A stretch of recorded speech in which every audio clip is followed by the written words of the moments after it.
Before the final buzzer even sounded, the sparks had already been lit. In the locker room and on the sidelines, one question echoed. Is anyone going to stand up for Caitlin Clark? She was getting mauled out there. JCS Sheldon was grabbing, poking, clawing. At one point, even swiping her right in the eye. Caitlin tried to push off just to get space, but it didn't end there. Marina Mabry came flying out of nowhere and shoved Caitlin to the ground with no intention of playing the ball. It was a straight-up cheap shot, a hit, a message. And for a while, it seemed like no one would respond. Then Sophie Cunningham stepped forward. She wasn't hired to be an enforcer, but watching her teammate get targeted game after game lit a fuse inside her. She went from teammate to protector instantly. That moment wasn't random, it was personal. The refs handed out technicals like candy.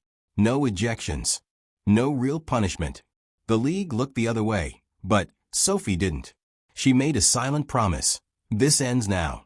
From that moment on, Sophie was everywhere, on the court, in your face, staring down anyone who got too close to Caitlin.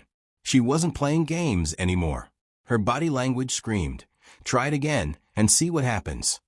It wasn't about hard screens or drawing fouls. It was something deeper, a personal code. You hit my teammate, I hit back. Not with words, with presence. And that presence changed everything. Suddenly, defenders hesitated. Coaches rethought game plans. That extra bump or elbow wasn't worth it if Sophie was lurking nearby. The Sophie tax had taken effect. Every cheap shot now came with a price. She wasn't just protecting Caitlin Clark.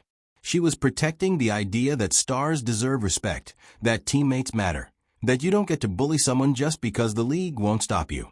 And she wasn't asking for permission. While the WNBA and its officials failed to act, Sophie enforced a new rule. Touch her again, and I'll make you pay for it. And people felt it. You could see it in every possession after that. You could feel it in the crowd. That game was more than a win for the Fever. It was a turning point. It was the night the league learned that if it won't protect its brightest star, her team will. Sophie Cunningham didn't change the rule book. She rewrote the tone of the season. And from that point on, one thing was clear. You don't mess with Caitlin Clark without dealing with Sophie Cunningham first. Subscribe if you like Caitlin Clark.